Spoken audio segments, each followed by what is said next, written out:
अज्ञानतिमिरान्धस्य ज्ञानाञ्जनशलाकया चक्षुरुन्मिलितं येन तस्मै श्रीगुरवे नमः।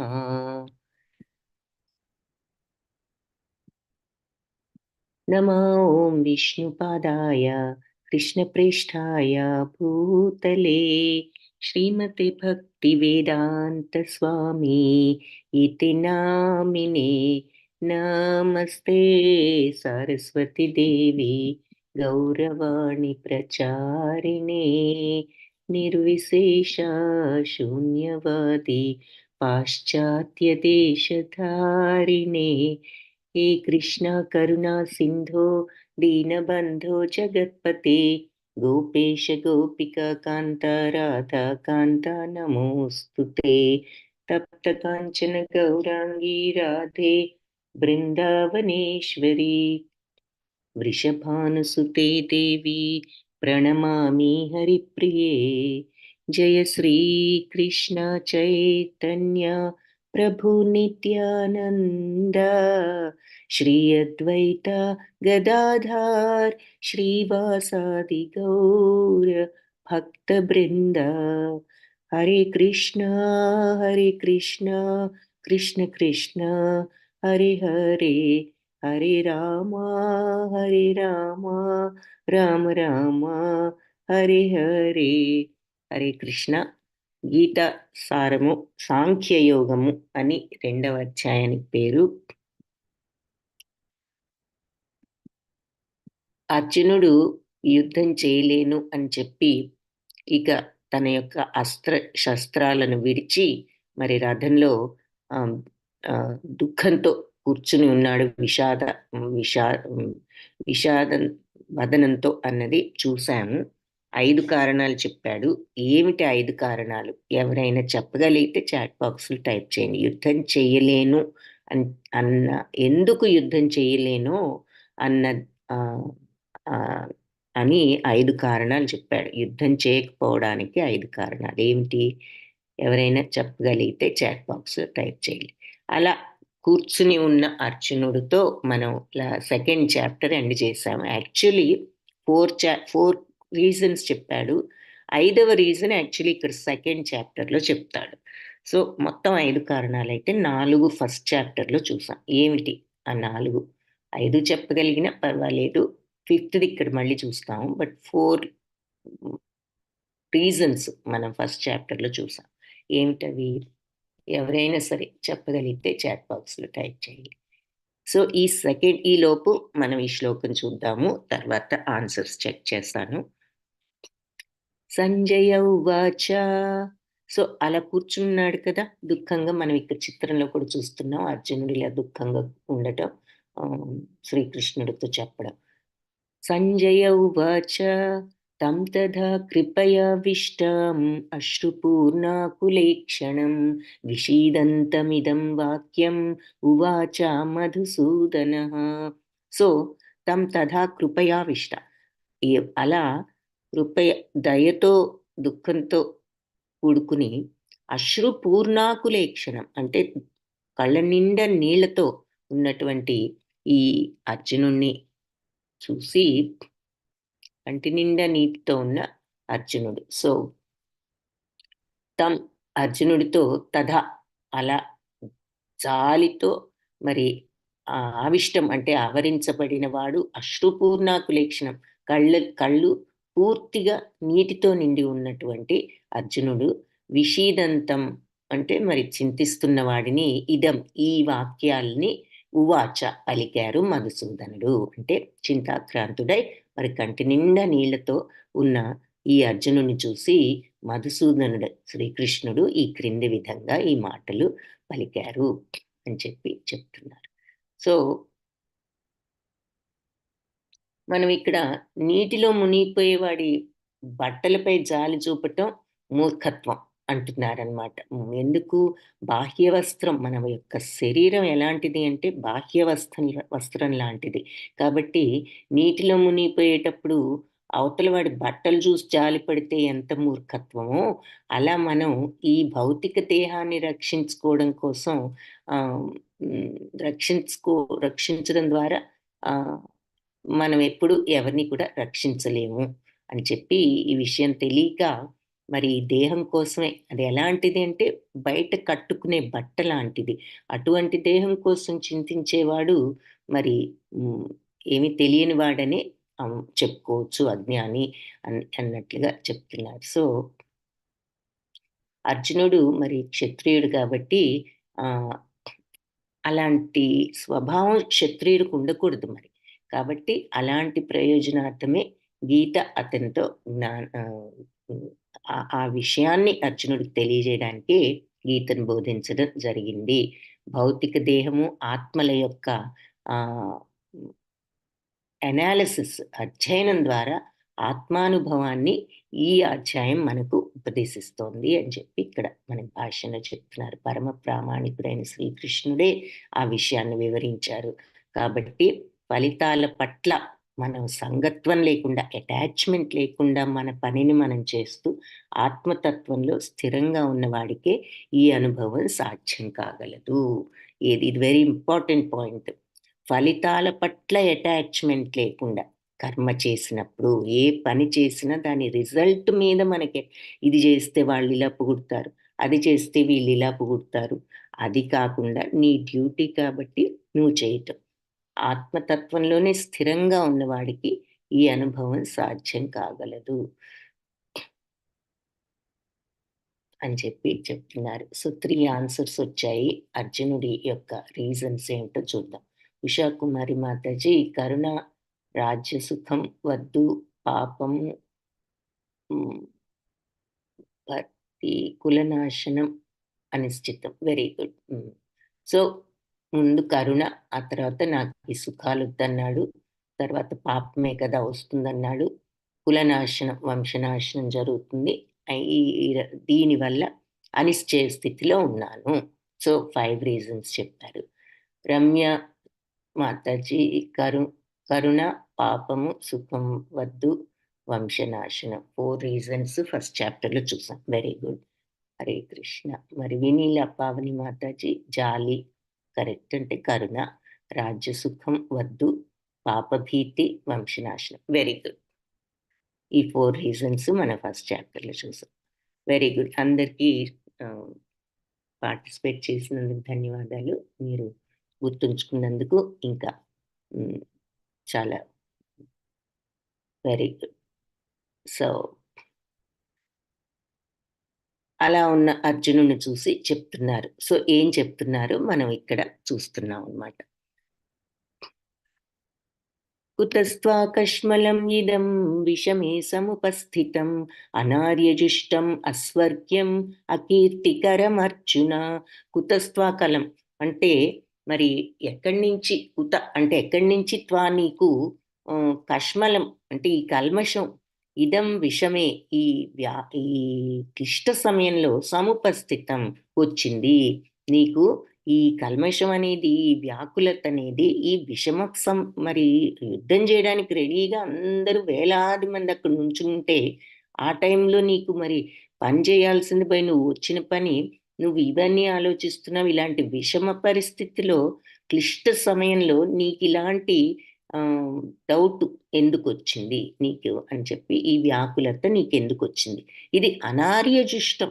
అంటే మరి గౌరవకరం కాదు. అంటే విలువలు తెలియని వాళ్ళు, వాల్యూస్ ఏమిటి, నా డ్యూటీస్ ఏమిటి అని తెలియని వాళ్ళు, వాళ్ళని అనార్యులు అంటారు. సో, అనార్యజుష్టం అంటే విలువ తెలియని వాళ్ళు ఆచరించే పని. తర్వాత అంటే ఇది గౌరవకరమైన పని కాదు. అస్వర్గ్యం నీకు ఉన్నత లోకాలు కూడా లభించవు. అకీర్తికరం నీ కీర్తి కూడా లభించదు అర్జున అని చెప్పి చెప్తున్నారు. అర్జున నీకిలాంటి కల్మషం ఇలాంటి క్లిష్ట సమయంలో నీకు ఈ కల్మషం ఎక్కడి నుంచి ప్రాప్తించింది? మరి జీవితం విలువేమిటో తెలియని మనిషికి ఇది అర్హం కాదు. ఇది కరెక్ట్ కాదు. జీవితం విలువ తెలిసిన వాడికి. సో, విలువంటే జీవన విలువలు తెలిసిన వాడికి ఆహ్, ఉండవలసిన స్థితి కాదిది అని చెప్తున్నారు. ఇది ఉన్నత లోకాలను లభింపజేయదు. పైగా అపకీర్తిని కూడా కలిగిస్తుంది. అని చెప్పి చెప్పడం జరిగింది. అంటే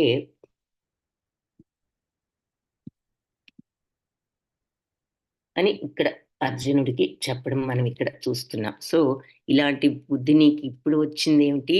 ఇదేమి గౌరవకరం కాదు. నీకు స్వర్ణత లోకాలివ్వదు. నీకు ఇది అపకీర్తి కూడా తెస్తుంది అని చెప్పారు. అయితే ఇక్కడ పూర్ణ పురుషుడైన భగవంతుడు శ్రీకృష్ణుడు కాబట్టి భగవద్గీత అంతట్లో కూడా ఆయన్ని భగవానువాచనే చెప్తారు. ఎందుకు? భగవాన్ కాబట్టే భగవానువాచ. పరతత్వంలో లాస్ట్ స్టేజ్ కూడా భగవంతుడే. పరతత్వం అనేది మరి బ్రహ్మం సర్వత్రా వ్యాపించి ఉన్నది. అనిపించకుండా మనకి నిరాకారంగా అంతటా వ్యాపించి ఉన్నది పరతత్వం. సమస్త జీవరాశుల యందు ఉండే ఈ పరమ పురుషుని రూపు పరమాత్మ, తర్వాత భగవానుడు స్వయంగా శ్రీకృష్ణుడి రూపంలో ఉన్నటువంటి భగవంతుడు. ఈ 3 దశలలో కూడా మనకు పరతత్వము, భగవతత్వము అనుభూతి అవుతోంది. సో, భాగవతంలో కూడా మరి ఫస్ట్ క్యాంటోలో సెకండ్ చాప్టర్ 11th శ్లోకంలో ఇలా రాశారు పరతత్వం గురించి. ఏమని? వదంతి తత్తత్వ విదస్తత్వం యజ్ఞానమద్వయం బ్రహ్మేతి పరమాత్మేతి భగవానితి శబ్యతే. సో, పరతత్వం అనేది తత్వవిధులలో 3 దశల్లో అనుభూతం అవుతుందంట.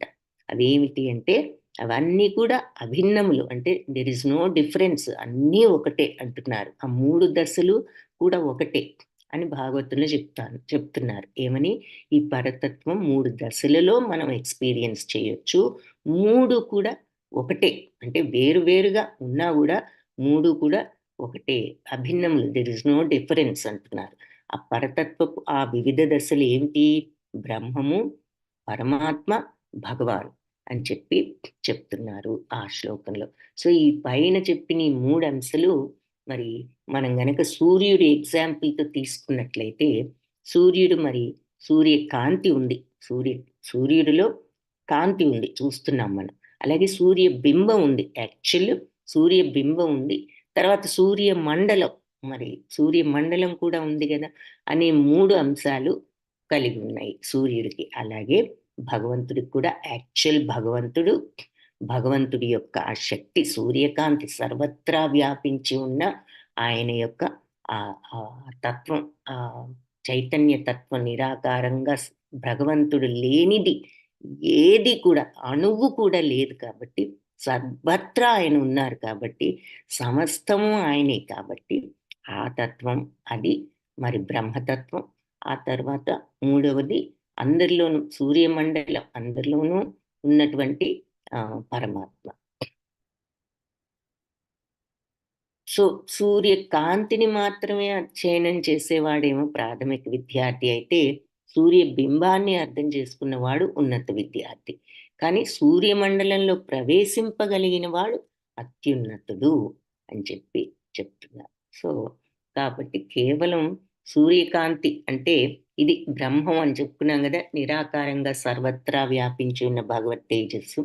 అది మాత్రమే అధ్యయనం చేస్తూ సంతృప్తి చెందే సాధారణ విద్యార్థులతో పరతత్వపు బ్రహ్మానుభవాన్ని కలిగిన వారిని పోల్చవచ్చు. సో, సూర్యకాంతిని మాత్రమే చూసినట్లుగా ఉంటుంది అంటున్నారు. ఈ ఈ ఈ బ్రహ్మతత్వాన్ని మాత్రమే చూస్తే. ఇంకా ఎక్కువ అభివృద్ధి చెందిన వాడు సూర్యబింబాన్నే తెలుసుకోగలడు. అట్టి సూర్యబింబం ఏది? పరమాత్మ తత్వంతో పోల్చబడింది. ఇకపోతే సూర్య మండలంలోకే ప్రవేశింపగలిగిన వాడైతే ఈ పరతత్వపు రూప లక్షణాలను కూడా అనుభూతి చెందొచ్చు. ఎక్స్‌పీరియన్స్ చేయొచ్చు. అని చెప్తున్నారనమాట. సో, పరతత్వ పరతత్వంలో గనక నియుక్తులైన వాళ్ళుంటే, వాళ్ళు మరి భగవంతుడి లక్షణాలను ఎక్స్‌పీరియన్స్ చేసిన ఆధ్యాత్మికవాదులు. అలాంటి భక్తులు ఉత్తమోత్తములు. సూర్యకాంతి, సూర్యబింబము, మరి సూర్యమండలము ఇట్లా ఇందులో ఉన్న కర్మలు అన్నీ కూడా ఏమీ డిఫరెన్స్ లేకపోయినా వాటిని స్టడీ చేసే విద్యార్థులు మాత్రం ఒకే తరగతికి చెందినవారు కారు అని చెప్తున్నారు. అంటే ఈ 3 ఉన్నా గూడా భగవంతుడు, మరి పరమాత్మ, ఆ తర్వాత బ్రహ్మము. ఈ 3 కూడా సేమే. అయినప్పటికీ ఎక్స్‌పీరియన్స్‌లో డిఫరెన్స్ ఉంది. బ్రహ్మతత్వాన్ని ఎక్స్‌పీరియన్స్ చేయడమే, పరమాత్మని ఎక్స్‌పీరియన్స్ చేస్తే ఇంకా హయ్యర్ స్టాండర్డ్. ఆ తర్వాత భగవంతుడినే ఎక్స్‌పీరియన్స్ చేయగలిగినప్పుడు ఇంకా అది ఈ సూర్య మండలంలోకే ప్రవేశించినట్లు అర్థం అని చెప్తున్నారు. సో, ఈ భగవాన్ అనే పదం చాలా గొప్ప ప్రామాణికుడైన పరాశర ముని, అంటే ఎవరు పరాశర ముని? వ్యాసదేవుడి తండ్రనమాట. ఆయన చాలా చక్కగా వివరించారట ఈ భగవాన్ అనే పదాన్ని. సంపద, శక్తి, యశస్సు, సౌందర్యం, జ్ఞానం, వైరాగ్యం సంపూర్ణంగా సమగ్ర స్థాయిలో ఉన్నవాడే భగవంతుడు. ఈ లక్షణాలన్నీ ఎన్ని? 6 లక్షణాలున్నాయి భగవంతుడికి. సర్వశక్తి సంపన్నుడు, మరి హ్మ్, అంటే సర్వైశ్వర్యవంతుడు, సంపద, సర్వశక్తి సంపన్నుడు, సర్వకీర్తి సంపన్నుడు, సర్వ సౌందర్య సంపన్నుడు, సర్వజ్ఞాన సంపన్నుడు, సర్వ వైరాగ్య సంపన్నుడు భగవంతుడు. సో, ఇవన్నీ సంపూర్ణంగా సమగ్ర స్థాయి, అంటే హైయెస్ట్ స్థాయిలో కంప్లీట్‌గా ఉన్నవాడే భగవంతుడు. సో, ధనవంతులు, శక్తివంతులు, అందమైన వాళ్ళు, కీర్తివంతులున్నారు, జ్ఞానవంతులున్నారు, వైరాగ్యవంతులున్నారు చాలామంది. తామే అన్ని సర్వ సంపదలు, శక్తి కలిగి ఉన్నామని ఎవరూ చెప్పుకోలేరు. రకరకాలుగా ఒక్కొక్కరు కొన్ని కొన్ని 1, 2, 3 లక్షణాలు ఉండొచ్చు. అన్ని లక్షణాలు ఉన్నాయి అని ఎవరు కూడా చెప్పుకోరు. పూర్ణ పురుషోత్తముడైన భగవంతుడు మాత్రమే ఈ విధంగా పలకడానికి అర్హుడు అని ఇక్కడ మన భాష్యంలో అంటున్నారు, చెప్తున్నారు. జీవుడు శ్రీకృష్ణుడు జీవుడును శ్రీకృష్ణుడు కలిగి ఉన్నంతగా సంపూర్ణ ఐశ్వర్యాలను మనం మామూలు మనుషులకి ఆ సంపూర్ణ ఐశ్వర్యం ఉండదు అని చెప్తూ, సో, బ్రహ్మ సంహితంలో కూడా బ్రహ్మదేవుడు శ్రీకృష్ణుని దేవదేవుడని నిర్ధారించాడు. అతనికి సమానమైన వాళ్ళు గాని, అధికులు గాని లేరు. ఆదిదేవుడు, సర్వకారణ కారణుడు, గోవిందుడు అని చెప్పబడే భగవానుడు. ఈశ్వర పరమా కృష్ణ సచ్చిదానంద విగ్రహ అనాదిరాదిర్గోవింద సర్వకారణ కారణం. సో, భగవంతుడి లక్షణాలను చాలామంది ఉండొచ్చు, ఈ లక్షణాలు చాలా మందికి భగవద్ లక్షణాలు. కానీ తనను తను అతిశయించేవాడు ఇంకొకడు లేడు. కాబట్టే భగవంతుడు పరమ పురుషుడై ఉన్నాడు. సచ్చిదానంద విగ్రహుడు, ఆదిదేవుడైన గోవిందుడే సర్వ కారణాలకు కారణమై ఉన్నాడు. బ్రహ్మ సంహితంలో ఫస్ట్ 5.1 శ్లోకం అన్నమాట. సో, భాగవతంలో గూడా భగవంతుడు ధరించిన అవతారాల జాబితా ఇచ్చారు గదా! కానీ భగవంతుడు మాత్రం ఆది భగవానుడిగా వర్ణింపబడ్డాడు. ఆయన నుంచే అనేక అవతారాలు, రూపాలు కూడా వచ్చాయి అని చెప్పారు భాగవతంలో కూడా. ఏతే చాంశ కళా పుంసా కృష్ణస్తు భగవాన్ స్వయం ఇంద్రారివ్యాకులం లోకం మృడయంతి యుగే యుగే. ఇక్కడ చెప్పిన ఆదిదేవుడు అవతారాలన్నీ కూడా ఆయన అంశావతారాలు లేదా కళావతారాలై ఉన్నాయి. కానీ కృష్ణుడు మాత్రం స్వయంగా భగవానుడే. భాగవతంలో మొట్టమొదటి క్యాంటో, క్యాంటోలో థర్డ్ చాప్టర్ 28 శ్లోకాలు చెప్పారనమాట. ఆదిదేవుడు అవతారాలన్నీ ఆయన అంశలే, కళావతారాలే. కానీ శ్రీకృష్ణుడు మాత్రం స్వయంగా భగవంతుడే. మనం మామూలుగా అది కూడా అవతారం అనుకుంటూ ఉంటాం. కానీ భాగవతంలో చెప్పారు అన్నీ ఆయన అంశలైన శ్రీకృష్ణుడు మాత్రం స్వయంగా భగవంతుడే. అందుకే పూర్ణ పురుషుడు. కావుననే శ్రీకృష్ణుడు ఆది అయిన పూర్ణ పురుషోత్తముడు మరియు పరతత్వము కూడా ఆయనే. అంటే పరమాత్మకు, నిరాకార బ్రహ్మానికి మూలము పరతత్వము. సో, భగవంతుడి సన్నిధి యందు బంధువుల కొరకు మరి అర్జునుడు ఇలా దుఃఖించటం ఒక రకంగా మనం అండర్‌స్టాండ్ చేసుకోవచ్చు. కానీ మరి హ్మ్, భగవంతుడి సన్నిధిలో ఇంకా ఆ స్టేజ్ రాలేదన్నమాట అర్జునుడికి. మామూలుగా ఆలోచిస్తున్నాడు మనలాగా.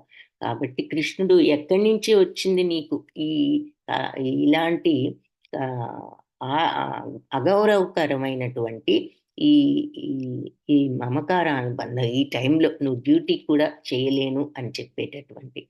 ఆర్యులు అనే పదం ఏమిటి అంటే ఇక్కడ మరి జీవిత విలువలను తెలిసి ఆధ్యాత్మిక అనుభవంపై ఆధారపడిన నాగరికత కలిగి ఉండే మనుషులకు ఆర్యుడు అనే పదం ఉంది. అంటే లైఫ్, జీవన విలువలేమిటి, ఆధ్యాత్మిక అనుభవం తెలిసిన వాడు, వాళ్ళని ఆర్యులు అంటారు. కాబట్టి అనార్యజుష్టం, నీకు ఆర్య లక్షణాలు, ఇది ఆర్య లక్షణం కాదు అని చెప్తున్నా.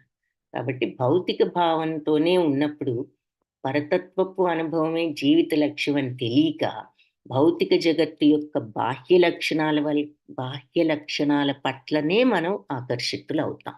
ఎప్పుడు పరతత్వపు అనుభవమే జీవితం యొక్క లక్ష్యమని తెలియనప్పుడు, జీవిత లక్ష్యం ఏమిటి? మానవుడిగా పుట్టినప్పుడు ఆ పరతత్వాన్ని తెలుసుకోగలుగుతాం. భౌతిక జగత్తు యొక్క లక్షణాలతో మనం అందరూ ఆకర్షితులం అవుతున్నాం. కాబట్టి తత్కారణంగా మరి ముక్తి అన్నది ఈ భౌతిక జగత్తులో ఈ ఆకర్షణలు ఉన్నంత వరకు ముక్తి అనేది రాదు.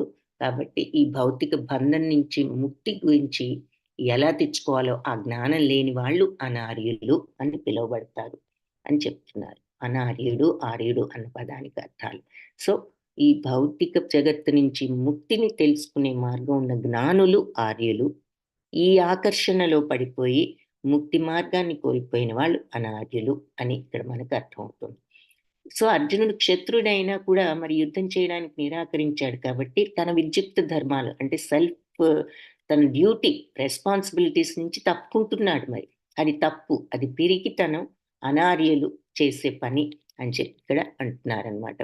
నీ డ్యూటీస్ నుంచి నువ్వు తప్పుకున్నప్పుడు మనిషికి ఆధ్యాత్మిక జీవన పురోగతిలో ఏమాత్రం సహాయం కానీ, ఈ ప్రపంచంలో యశస్సు కానీ వచ్చే అవకాశమే లేదు. కాబట్టి బంధువుల పట్ల అర్జునుడి యొక్క నామమాత్రపు కరుణను భగవంతుడు ఆమోదించలేదు. నామమాత్రపు కరుణ అని కూడా అంటున్నారన్నమాట.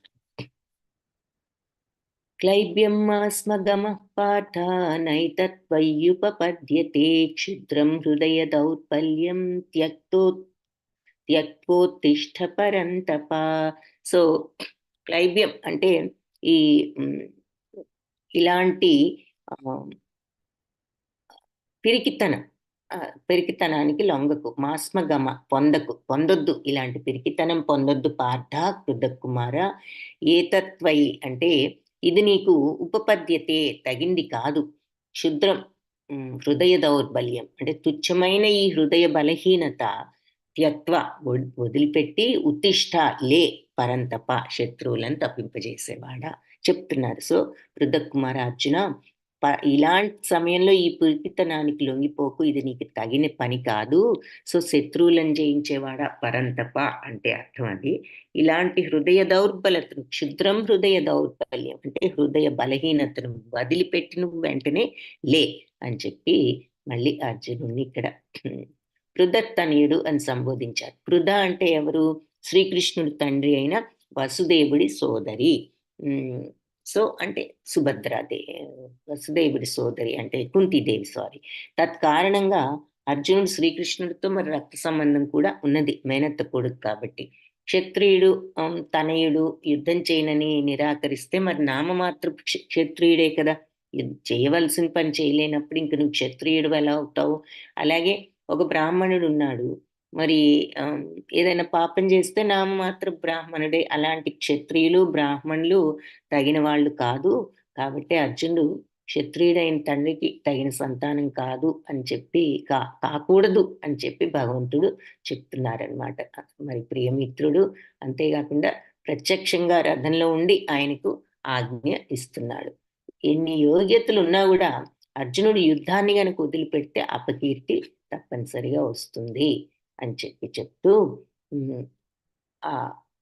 అలాంటి స్వభావం మంచిది కాదు. మరి ఎంతో గౌరవనీయులైనటువంటి భీష్ముడు ఇలాంటి బంధువుల పట్ల ఉదార స్వభావంతో యుద్ధం చేయను అని అర్జునుడు వాదించొచ్చు. నా తాతలు నేను ఎలా చంపగలను అని వాదించొచ్చు. కానీ అలాంటి ఉదారత ఏమిటి? కేవలం హృదయ దౌర్బల్యమే అని చెప్పి భగవంతుడు చెప్తున్నారనమాట. అలాంటి మిథ్యా ఉదారతను అంటే ఇమాజినరీ ఉదారత, ఇదంతా కూడా మిథ్య ఉదారత. ఏ ప్రామాణికుడు కూడా దాన్ని అంగీకరించడు. కాబట్టి అటువంటి ఉదార స్వభావం లేదా నామమాత్రపు అహింసను అర్జునుడు లాంటి వాళ్ళు శ్రీకృష్ణుడికి ప్రత్యక్ష మార్గదర్శకత్వంలో శీఘ్రమే త్యజించవలసి ఉన్నది. అంటే మరి భగవంతుడు స్వయంగా ఆయన ప్రత్యక్ష డైరెక్షన్, అసలు రథం గూడా నడుపుతున్నారు.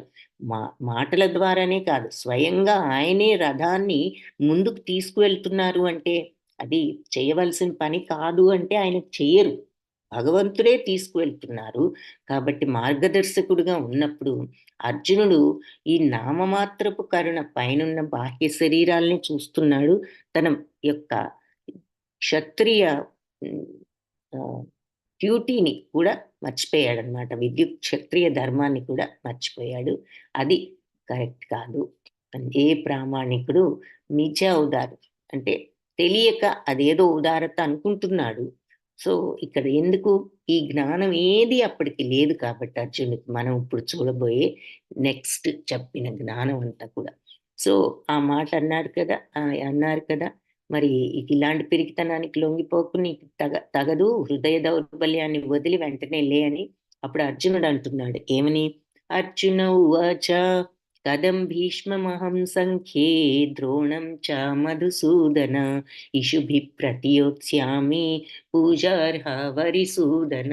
ఏ రకంగా భీష్ముడిని హ్మ్, నేను సంఖ్యే అంటే యుద్ధంలో ద్రోణం చ మరియు ద్రోణుణ్ణి కూడా మధుసూదన, ఏ రకంగా నేను భీష్ముణ్ణి మరియు ద్రోణుణ్ణి కూడా ఈ యుద్ధంలో మధుసూదన ఇషుభి ప్రతియోత్స్యామి అంటే బాణాలతో ఎదుర్కోగలను. పూజార్హ వరిసూదన, పూజించదగ్గవారు కదా శత్రు సంహార హరిసూదన అంటూ సంబోధిస్తూ భగవంతుడిని అంటున్నాడు. శత్రు సంహార మధుసూదన, పూజార్హులైన ఈ భీమద్రోణులను నేను బాణాలతో యుద్ధంలో ఎలా ఎదుర్కోగలను?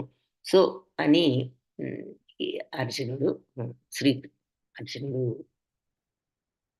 అనడం జరిగింది. అది ఇక్కడ అడుగుతున్నాడనమాట. నేను ఏ రకంగా వీళ్ళిద్దరిని, భీష్ముడిని, నా తాతగారైన భీష్ముడిని, మరి నా గురువుగారైనటువంటి ద్రోణుడిని నేను యుద్ధంలో చంపగలను. గురూన్ హత్వా హి మహానుభావాన్ శ్రేయో భోక్తుం భైక్ష్యమపీహ లోకే హత్వార్థ కామాంస్తు గురూనిహైవ భుంజీయ భోగాన్ రుధిర ప్రదిగ్ధాన్. సో, గురువులు, మహాత్ముల జీవితాలను పణంగా బెట్టి జీవించడం కంటే, భిక్షమెత్తి జీవించడం ఈ జగంలో ఉత్తమమైనది. వీళ్ళని చంపేసి నేను బ్రతకడం కంటే, అడుగు తినడం బెటర్ అంటున్నాడనమాట. ప్రాపంచిక లాభాలు కోరుకుంటున్నప్పటికీ వాళ్ళందరూ పెద్దవాళ్ళే. వాళ్ళు ప్రాపంచిక లాభాలు కోరుకుంటున్నారు. వాళ్ళంతా పెద్దవాళ్ళే. వాళ్ళని వధించినట్లయితే మేము అనుభవించే సమస్తం గూడా రక్త పంకిలం. ఈ రక్త పంకిలమైన రాజ్యాన్ని మేము అనుభవించిన వాళ్ళం అవుతాం, వాళ్ళని వధించి చేస్తే అని చెప్తున్నాడు. సో, గురువు హేయమైన కార్యాలను చేస్తూ విచక్షణ కోల్పోయినప్పుడు త్యజించొచ్చు అని మనకి శాస్త్ర నియమాలు చెప్తున్నాయి. ఎప్పుడైతే గురువు మరి చేయకూడని పని చేసినప్పుడు అని చెప్పి. సో, ఇక్కడ వాళ్ళు ప్రాపంచిక లాభాలు కోరుతున్నప్పటికిని అంటున్నాడు. అంటే దుర్యోధనుడు ఇచ్చినటువంటి మరి ఆర్థిక సహాయం కారణంగానే ఒక రకంగా మరి వాళ్ళు కూడా ఆయన పక్షాన, మరి వాళ్ళని పోషించే రాజు గాబట్టి ఆయన పక్షాన ఉన్నారు. కానీ కేవలం ఆర్థిక కారణాలచే అట్టి స్థానాన్ని స్వీకరించడం వారికి తగినది కాదు. ఇలాంటి పరిస్థితుల్లో వారు గురువులుగా తమ గౌరవాన్ని కోల్పోయారు. అయినప్పటికీ వాళ్ళు పెద్దలుగానే ఉంటారు గదా! వాళ్ళు కొన్ని తప్పులు చేసినా గూడా వాళ్ళు పెద్దవాళ్ళే గదా! కాబట్టి వాళ్ళని సంహరించి వచ్చే లాభాలను అనుభవించటం రక్త పంకిలమైన వాటిని అనుభవించటమే కదా! అని అర్జునుడు అంటున్నాడు. न चैतद्विद्म कतरन्नो गरीयो यद्वा जयेम यदि वा नो जयेयु यानेव हत्वा न जिजीवशामस्तेव స్థితా ప్రముఖే ధార్తరాష్ట్ర. సో, ఇది నచ విద్య విద్మ అంటే మనం ఇది ఎరుగం. ఏది హ్మ్, ఏది కతరన్నో మాకు అంటే మాకు గరీయ ఏది మేలైనదో హ్మ్, జయించుటయా? లేకపోతే ఆహ్, ఉత్తమమా? కాదా? అంటే మాకు జయించటం ఉత్తమమా? లేకపోతే జయింపబడటం ఉత్తమమా అనేది తెలియకుండా ఉన్నాము. ఈ ధృతరాష్ట్ర తనయులు ఉన్నారు అంటే వాళ్ళని చంపాము అంటే మేమింకా ఇంకా జీవించి ఉండడం కూడా వ్యర్థం. ముందు భీష్మ ద్రోణుల్ని చంపడం కష్టం అన్నాడు. ఇప్పుడు ధృతరాష్ట్ర తనయుల్ని కూడా చంపామంటే ఇక మేము జీవించి ఉండటం వ్యర్థం. వాళ్ళని చంపితే భీష్మ ద్రోణుల్ని పాప పంకిలమే ఆ రాజ్యం మేము ఎలా అనుభవిస్తాము. వీళ్ళని చంపామంటే ఇంక మేము ఉండటం కూడా కరెక్ట్ కాదు. ఎందుకు? వాళ్ళు మా అన్నదమ్ములు కాబట్టి. అయినప్పటికీ వాళ్ళు ఇప్పుడు యుద్ధ రంగంలో నా ముందు నిలిచి ఉన్నారు అని చెప్పి చెప్తున్నాడు. అంటే యుద్ధం చేయడం క్షత్రియుల ధర్మం అయినా కూడా అనవసరపు హింసకు కారణమవుతూ వలన యుద్ధం చేయాలా లేదా ఈ అని చెప్పి యుద్ధం చేయకుండా భిక్షతో అయినా జీవించాలా అని అర్జునుడు అంటున్నాడు. అయితే శత్రువుని జయించలేదనుకోండి, భిక్షాటనే మరి జీవనాధారం అవుతుంది. మరి ఏమీ లేదు గదా! ఏమి ఒక్క అంగుళం కూడా ఇవ్వనంటున్నాడు గదా! అలాగని విజయం నిశ్చయంగా లభిస్తుందని కూడా గ్యారంటీ లేదు. ఎందుకు? యుద్ధంలో ఇరు పక్షాల్లో ఎవరైనా జయం సాధించవచ్చు. కాబట్టి విజయం వారి కొరకే ఉన్నా గూడా యుద్ధంలో ధృతరాష్ట్రుడి పుత్రులందరూ గూడా మరణించినట్లయితే ఇంకప్పుడు జీవించటం కష్టమే గదా! వాళ్ళు గెలిచినా గూడా చాలామంది వాళ్ళల్లో పోయారనుకో జీవించడం కష్టం. ఇలాంటి పరిస్థితుల్లో మరి హ్మ్, ఇంకొక రకమైన అపజయం వచ్చినట్లే గదా!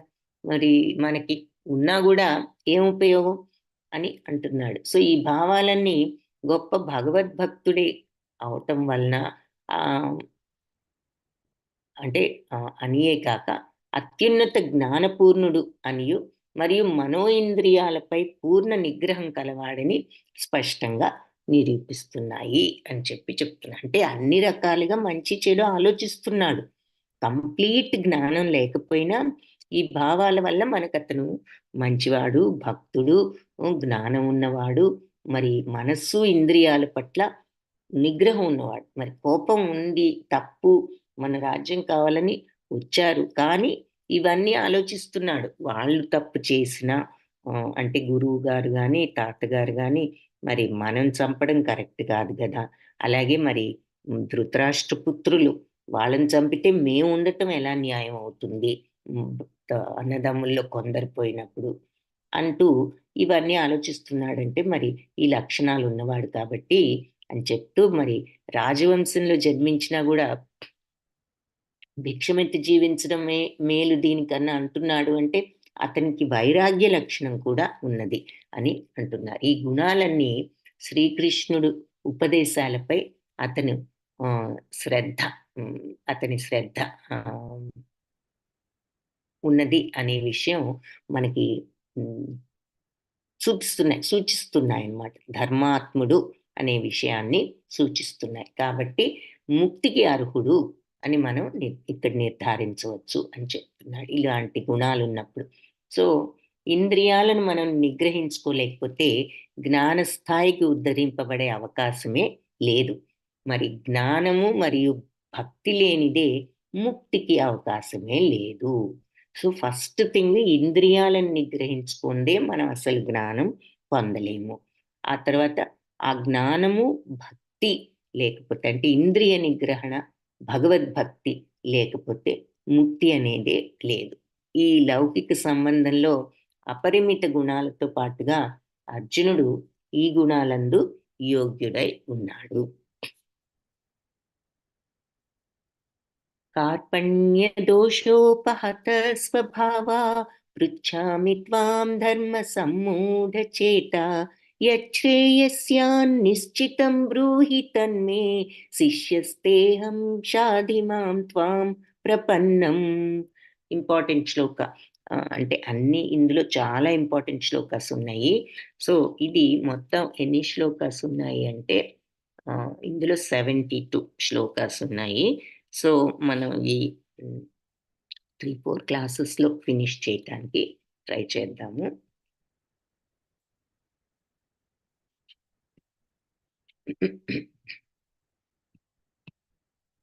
సో,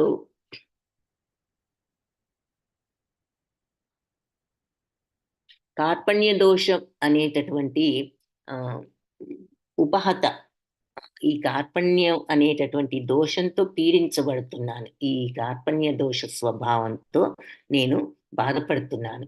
ఏంటి కార్పణ్యం అంటే ఆ కరుణ, ఆ లోభం అనేది ఇక్కడ ఆ బలహీనత అని చెప్పుకోవచ్చు.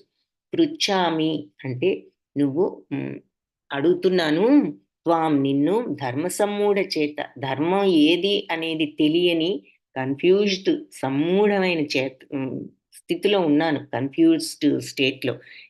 ఎలాంటి కన్ఫ్యూజ్డ్ స్టేట్ అంటే నా ధర్మం ఏమిటో తెలియని కన్ఫ్యూజ్డ్ స్టేట్లో ఉన్నాను. యచ్ఛ్రేయస్య ఏది శ్రేయస్కరమో నిశ్చితంగా, డెఫినెట్గా, సర్టెన్గా బ్రూహి చెప్పు, నువ్వు మే నాకు ఏది శ్రేయస్కరమో నిశ్చయంగా నువ్వే నాకు చెప్పు.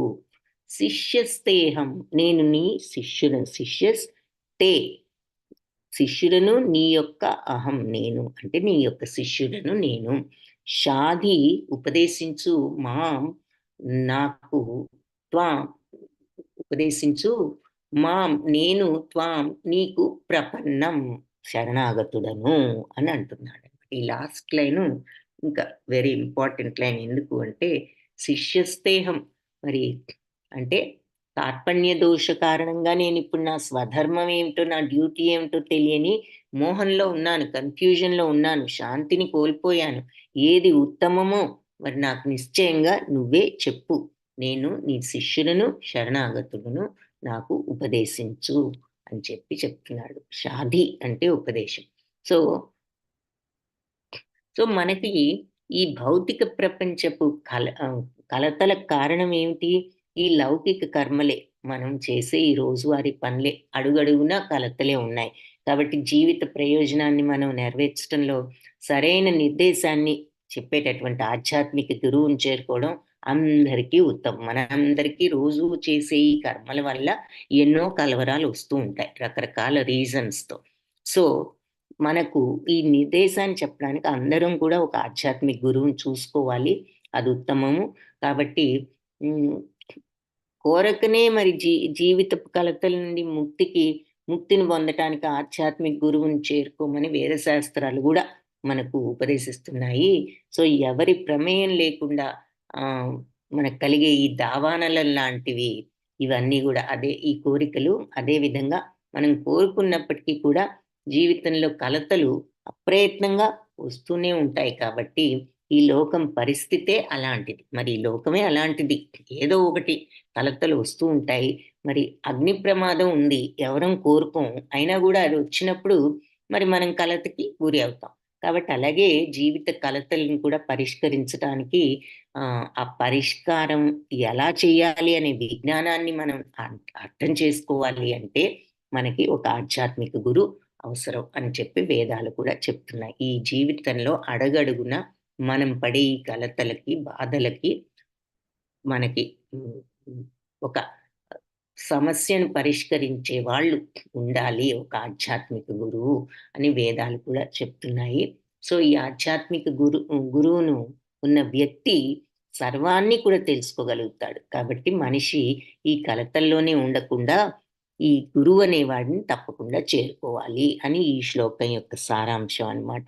సో లౌకిక కలతల్లో ఎవరుంటారు అంటే జీవిత సమస్యలను అర్థం చేసుకొని వాడే అలాంటి కలతల్లో ఉంటాడని బృహదారణ్యకోపనిషత్తులో కలత చెందిన మనిషి గురించి ఈ రకంగా వివరించారట. ఏమని? యోవా ఏతదక్షరం గార్య విదిత్వాస్మాల్లోకాత్ ప్రైతిస కృపణ. మానవునిగా జీవిత సమస్యలను పరిష్కరించకుండా, ఆత్మానుభవ విజ్ఞానాన్ని అర్థం చేసుకోకుండా మూర్ఖమైన సునకాల వలె దేహాన్ని వదిలిపెట్టేవాళ్ళు కృపణుడు. అంటే వాళ్ళు పాపం జాలిపడదగ్గ వాళ్ళు. మానవ జన్మ జీవితంలో మరి అత్యంత విలువైనది మానవ జన్మ. కానీ అతడు దానిని ఈ జీవిత సమస్యలను పరిష్కరించుకోవడానికి ఉపయోగించుకోవచ్చు. కాబట్టి ఈ అవకాశాన్ని సద్వినియోగపరచుకోనని వాడు ఒక రకంగా లోభి అనే చెప్పుకోవాలి. అట్లాంటి వాడికి మరి విరుద్ధ స్వభావం ఉన్నవాడు ఎవరు అంటే బ్రాహ్మణుడు. ఎందుకు?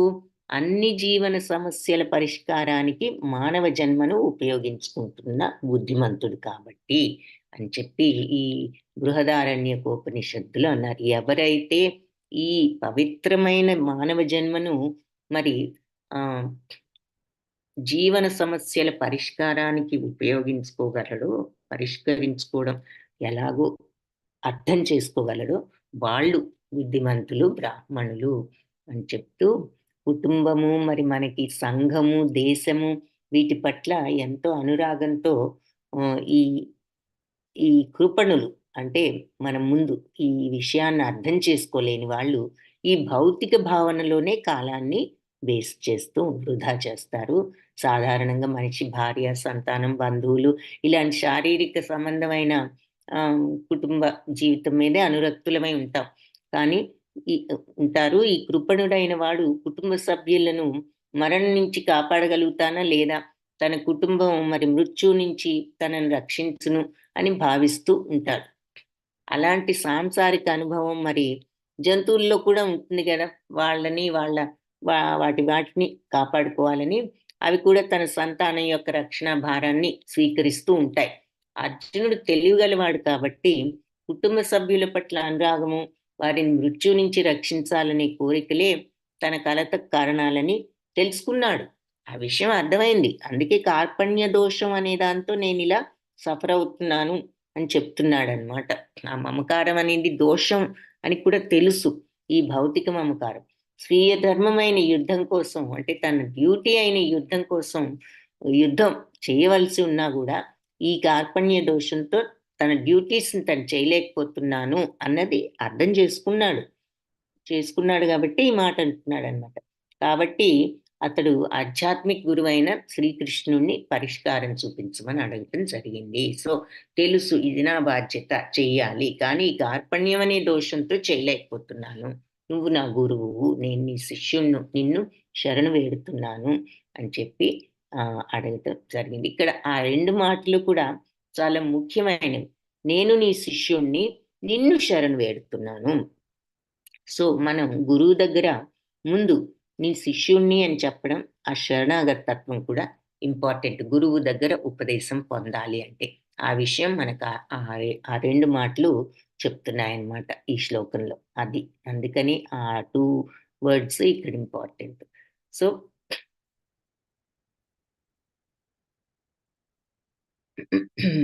అయితే మరి శిష్యుడిగా అతడు శ్రీకృష్ణుడిని శరణొందినవాడు స్నేహపూర్వక సంభాషణలు ఆపాలని వాంఛిస్తూ గురు శిష్యుల నడుమ సంభాషణ గంభీరంగా ఉంటుంది కాబట్టి ప్రామాణికుడైన గురువు దగ్గర అతడు గాంభీర్యంతో పలకాలని కోరుకున్నాడు అని చెప్తూ భగవద్గీత విజ్ఞానానికి శ్రీకృష్ణుడు ఆది గురువు అయితే దాన్ని అర్థం చేసుకున్న మొట్టమొదటి శిష్యుడు అర్జునుడయ్యాడనమాట. అర్జునుడు మరి గీతాన్ని అర్థం చేసుకున్న విధానం గీతలోనే చెప్పబడింది. అయినా కూడా కొంతమంది ఏమంటారంటే శ్రీకృష్ణుని శరణం పొందవలసిన అవసరం లేదు. కృష్ణుడు యందు అంతర్యామిగా ఉన్న అజుడైన వాడిని శరణు వేడాలి అని వ్యాఖ్యానిస్తూ ఉంటారు.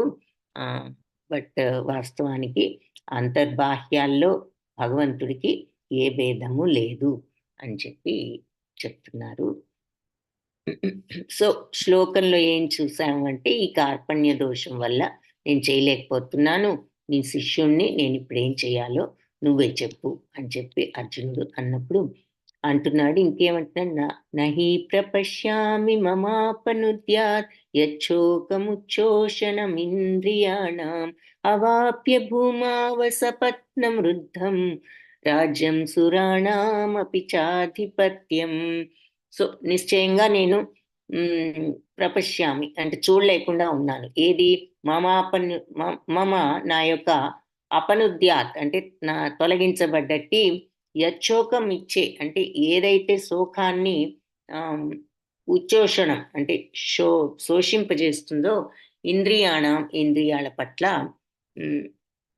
అవాప్యం పొంది భూమావసపత్న వృద్ధం అంటే ఈ భూమిపై శత్రురహితమైనటువంటి సమృద్ధమైన ఈ రాజ్యాన్ని సురాణామపి చాధిపత్యం అంటే దేవతల యొక్క ఆధిపత్యాన్ని, అంటే ఇంద్రియాలను శోషింపజేసే ఈ శోకాన్ని తొలగించుకునే మార్గం నాకు కనపడడం లేదు. ఇంద్రియాలను ఉపశమనం చేసే ఈ శోకాన్ని తీసివేసే మార్గం నాకు తెలియడం లేదు. దేవతల స్వర్గాధిపత్యం వలె సంపత్ సమృద్ధమును మరియు శత్రురహితమైన రాజ్యాన్ని ధరిత్రిపై సాధించినా కూడా ఈ శోకాన్ని నేను తొలగించలేను. ఈ దేవతల యొక్క స్వర్గాధిపత్యం లాంటి ఈ రాజ్యం వచ్చినా కూడా నేను ఈ భూమి మీద ఈ శ్లోకాన్ని నేను తీసివేయలేను అని చెప్తున్నాడు అనమాట. అంటే ఇది నాకు అంతటి శోకాన్ని మిగులుస్తుంది. సో భగవంతుడి యొక్క అలాంటి గురువు సహాయం లేకుండా ఈ కలతల పరిష్కారం అనేది అసాధ్యము అని చెప్తున్నారు. పుస్తక జ్ఞానం, పాండిత్యం, ఉన్నత పదవులు ఇలాంటివి జీవిత సమస్యకు పరిష్కారాలు చెప్పలేవు. ఎంత ఉన్నత పాండిత్యం ఉన్నా, పుస్తక జ్ఞానం ఉన్నా, ఉన్నత పదవులు ఉన్నా కూడా గురువు మాత్రమే ఇలాంటి సమస్యలకు పరిష్కారాన్ని చూపించగలడు. కాబట్టి భక్తి భావితుడైన గురువే. ఎవరు గురువు? శ్రీకృష్ణుడు పట్ల భక్తి రసభావితుడైన గురువే ప్రామాణికుడైన గురువు. అందుకని అలాంటి వాడే జీవిత సమస్యలను పరిష్కరించగలడు అని చెప్తూ, సరే ఇక కృష్ణుడి పట్ల నిష్ణాతుడైన వాడే నిజమైన ఆధ్యాత్మిక గురువు అని చైతన్య మహాప్రభు చెప్పారంటే భగవంతుడి మీద ఆ నిజ భక్తి ఉన్నవాడే. దానికి సాంఘిక స్థాయి ఏ విధంగానూ అవరోధం కాజాలదు. అంటే వాడు గొప్పవాడవచ్చు, ఏమీ లేని వాడవచ్చు, కానీ భక్తి అంటే ఏమిటో తెలిసిన వాడే నిజమైనటువంటి గురువు. భగవంతుడి యొక్క అంటే భగవంతుని గురించి తెలిసిన మనిషి నిష్ణాతుడైనచో అతడు విప్రుడైనా, అంటే వేద పండితుడైనా, లేదా హీనకులం వాడైనా, లేదా సన్యాసి అయినా సరే అతనే పూర్ణుడైన ఆధ్యాత్మిక గురువని చైతన్య చరితామృతంలో కూడా రాయడం జరిగింది.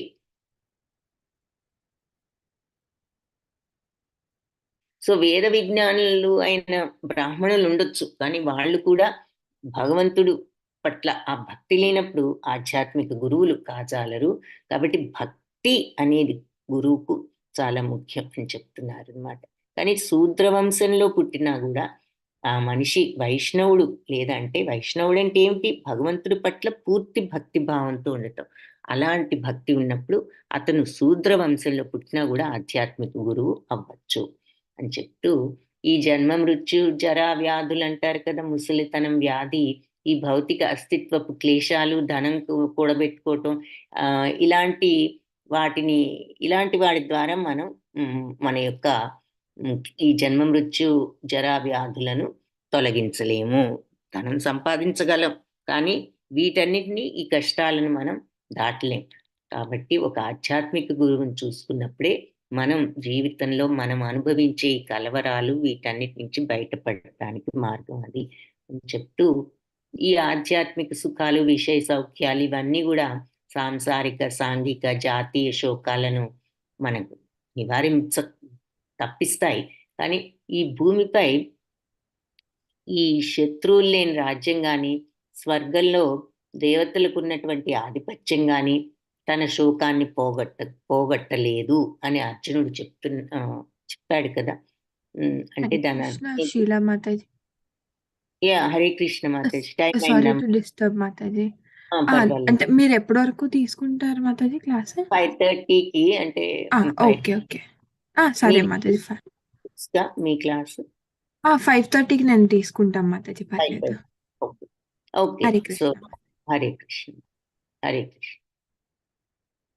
Okay, so will close in few minutes. Okay, Hare Krishna. Okay, so Krishna భక్తి రసభావంలోనే అతను శరణాగతి పొందాడు. ఇదంతా తెలిసిన వాడు కాబట్టి అర్జునుడు. సో శాంతి సామరస్యాలకు అదియే చక్కని మార్గము.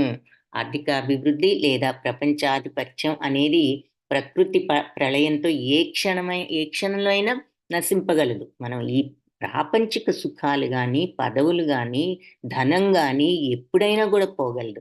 కానీ ఉన్నత లోకాలకు చేరడానికి చేసే ప్రయత్నం అంటే ఈ రోజుల్లో అంటే ఏదైనా కొన్ని కూడా అంటే మనం పుణ్యం కావాలి, స్వర్గానికి వెళ్ళాలి. ఇవి కూడా ఎప్పటికీ ఉండేవి కాదు.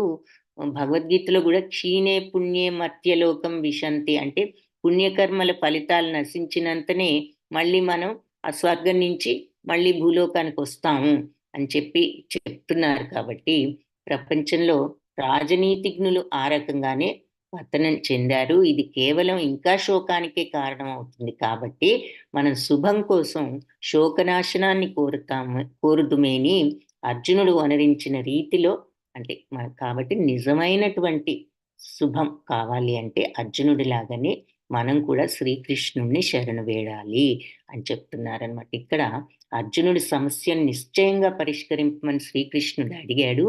అదే భక్తి రస భావన మార్గము అని చెప్తున్నారు. సో అర్జునుడు నా సమస్యను నువ్వే నిశ్చయంగా చెప్పు ఏం చెయ్యాలి అని అన్నాడు కదా అది. సో ఇక్కడ లాస్ట్ లో ఇక సంజయుడు ఇదంతా అర్జునుడు అన్నాక సంజయుడు చెప్తున్నాడు. సంజయ ఉవాచ ఏవముక్త్వా హృషీకేశం గుడాకేశ పరంతప నయోత్స్యైతి గోవిందం ముక్త్వా తూష్ణీం బభూవః. ఏవముక్త్వా ఈ రకంగా పలికి హృషికేశం అంటే ఇంద్రియాలకు అధిపతి అయిన శ్రీకృష్ణుడితో గుడాకేశుడైన అర్జునుడు అంటే అజ్ఞానాన్ని జయించినటువంటి అర్జునుడు పరంతప శత్రువులను జయించేవాడు. పరంతప అంటే శత్రువులను భయపెట్టేవాడు. నయోత్స్య ఇతి గోవింద నేను యుద్ధం చేయను అని గోవిందం అంటే ఇంద్రియాలకు ఆనందాన్ని కలిగించే గోవిందుడు అంటే ఇంద్రియాలకు గోవులకు ఆనందాన్ని కలిగించేవాడు అని అర్థం. సో అది శ్రీకృష్ణుడు అనమాట. ఈ రకంగా గోవిందుడితో ముక్త్వ పలికి తూష్ణి ఇక బభూవ అంటే మౌనాన్ని వహించాడు. నిశ్చయంగా అంటున్నారు. సో శత్రువులను తప్పింపజేసే అర్జునుడు ఆ రకంగా పలికి శ్రీకృష్ణుడితో గోవింద నేను యుద్ధం చేయను అని పలికి మౌనంగా ఉన్నాడు అని చెప్పి సంజయుడు చెప్పాడనమాట. ఎవరికి? ధృతరాష్ట్రుడికి వివరిస్తున్నాడు. సో తమువాచ హృషీకేశ ప్రహసన్నివ భారత సేనయోరుభయోర్మధ్యే విషీదంతమిదం వచః. ఈ రకంగా మాట్లాడి ఇరు సేనల నడుమ శ్రీకృష్ణుడు నవ్వుతున్న వాడి వలె మరి హృషికేశుడు ప్రహసన్నివ నవ్వుతున్న వాడి వలె భారత ఓ ధృతరాష్ట్ర సేనయోర్ ఉభయోర్ మధ్య రెండు సైన్యాల మధ్య విషీదంతమిదం అంటే చాలా దుఃఖిస్తున్నటువంటి ఈ క్రింది మాటలు పలికారు. సో ఈ రకంగా దుఃఖిస్తున్న అర్జునుడిని చూసి శ్రీకృష్ణుడు చిన్నగా నవ్వుతున్న వాడి వల్లే ఈ మాటలు పలికారు అని చెప్తున్నారు. సో స్నేహితుడు శిష్యుడిగా మారటాన్ని ఎంచుకున్నందుకు శ్రీకృష్ణుడు నవ్వుతున్నారు అని ఇక్కడ చెప్పారు. ఆ తర్వాత అంటే తర్వాత మరి పూర్తిగా అన్ని జ్ఞానాన్ని కంప్లీట్ గా అర్థం చేసుకున్నట్లు తానే మాట్లాడుతున్నందుకు కూడా ఒక రకమైనటువంటి చిరునవ్వు నవ్వి విషయాన్ని వివరించటం నెక్స్ట్ మనం రేపు చూద్దాము ఈ టాపిక్. అశోచ్యానన్వశోచస్త్వం ప్రజ్ఞావాదాంశ్చ భాషసే గతాసూనగతాసూంశ్చ నాను శోచంతి పండిత. శోకించకూడని దానికోసం నువ్వు శోకిస్తున్నావు అంటున్నారు శ్రీ భగవాను వాచ. ప్రజ్ఞావాదాంశ్చ భాషసే ఎంతో ప్రజ్ఞావంతుల్లాగా మాట్లాడుతున్నావు. గతాసూనగతాసూంశ్చ అంటే మరణించిన వారి కోసమైనా ఉన్నవారి కోసమైనా నా అనుశోచంతి దుఃఖించరు పండితులు అంటే వివేకవంతులు. ఎంతో ప్రజ్ఞతో మాట్లాడుతున్నట్లు నువ్వు మాట్లాడుతున్నావు, మరి దుఃఖించదు కూడా విషయం గురించి దుఃఖిస్తున్నావు. పండితులైన వాళ్ళు జీవించి ఉన్న వాళ్ళ గురించి కానీ మరణించిన వారి గురించి కానీ దుఃఖించరు అని చెప్తున్నారు అన్నమాట. సో ఇది నెక్స్ట్ చాప్టర్స్ లో అన్ని క్లియర్ గా జ్ఞానం అనే పదం, భౌతిక పదార్థం, ఆత్మ ఈ రెండింటిని నియమించే వాడి గురించి తెలియజేయటం జరుగుతుంది. ఈ చాప్టర్ లో ఆత్మను గురించి భగవంతుడు చెప్తారు. అది మాత్రం వేరే చాప్టర్స్ లో చూడం. ఇది ఇక్కడ ఒక చోటే మనకి ఆత్మజ్ఞానం చూస్తాం. కాబట్టి రేపు మళ్ళీ కంటిన్యూ చేద్దాము 12th దీని నుంచి. వాంఛాకల్పతరుభ్యశ్చ కృపా సింధుభ్య ఏవ చ పతితానాం పావనేభ్యో వైష్ణవేభ్యో నమో నమః. హరే కృష్ణ.